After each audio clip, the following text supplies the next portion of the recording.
ဒီမျိုးကောင်းသားတယောက်ခေါင်းဆောင်လုပ်တဲ့ပုဂ္ဂိုလ်တယောက်ဟာတဲ့သူ့မှာဒီအရေးချင်း၅မျိုးဒီတရား၅မျိုးနဲ့ပြည့်စုံဖို့လိုအပ်တယ်တဲ့၅မျိုးကပါလဲလို့ဆိုရင်သူဟာ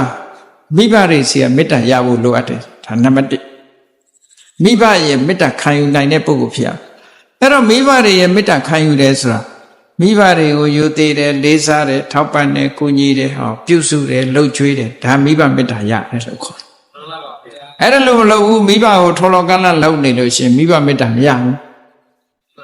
မိဘကသားသမီးဘလောက်ချစ်တယ်ဆိုပေမဲ့မိဘကိုထော်လော်ကန့်လန့်လုပ်နေတဲ့ပုဂ္ဂိုလ်ဟာမိဘရဲ့မေတ္တာမရဘူးဆုံးရှုံးတယ်ပေါ့အဲ့ဒါကြောင့်မိဘစီကလည်းမေတ္တာရတဲ့ပုဂ္ဂိုလ်ဖြစ်ရမယ်တဲ့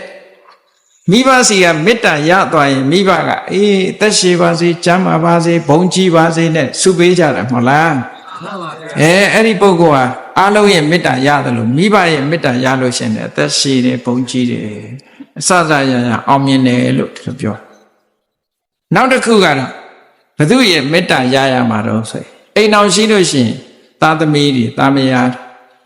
ကိုယ့်အိမ်မှာအလုပ်လုပ်တဲ့ပုဂ္ဂိုလ်တွေအားလုံးရဲ့မေတ္တာကိုရအောင်လုပ်ပါတဲ့အဲ့ဒါလို့မေတ္တာရပြီဆိုအားလုံးကနေပြီးတော့ကြီးညိုတယ်လေးစားတယ်မေတ္တာရှိကြသက်ရှိပါစေဝိုင်းဆုတောင်းပေးကြနံပါတ်3ကျတော့ဘာတော့ဆိုလို့ရှိရင်အိမ်နာနေခြင်းအလောက်ခွင်အနီးနာခြင်း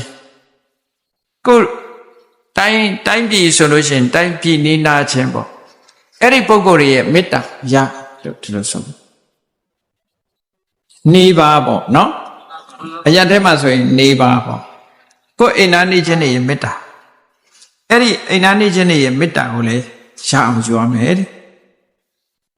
နောက်တစ်ခုကဘာလို့ဆိုမမြင်ရပေမဲ့လို့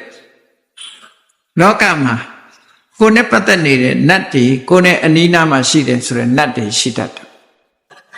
အဲ့ဒါလို့နတ်တွေကိုစီကမေတ္တာရအောင်ယူပါတဲ့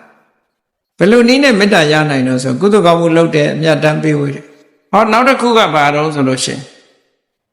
သူတော်ကောင်းတွေသမဏဗျမနကိလေသာတွေငြိမ့်အောင်ကျင့်နေတဲ့သူတော်စင်တွေကိုပူဇော်တာလှူတာတန်းတာလုပ်လို့ရှိရင်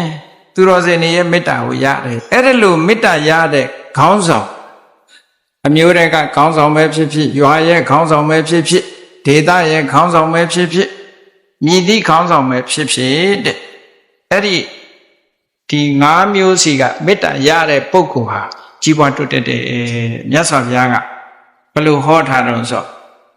ဝုဋ္ဌိယေဝပါတိခေခာနောပရိဟာနိဝုဋ္ဌိယေဝကြီးပွားတိုးတက်မှုကိုသာလဲပါတိခေခာမျှော်လင့်ရမယ်တဲ့နောပရိဟာနိဘယ်တော့မှအဲ့ဒီပုဂ္ဂိုလ်မဆောက်ရဘူးလို့ဆိုတယ်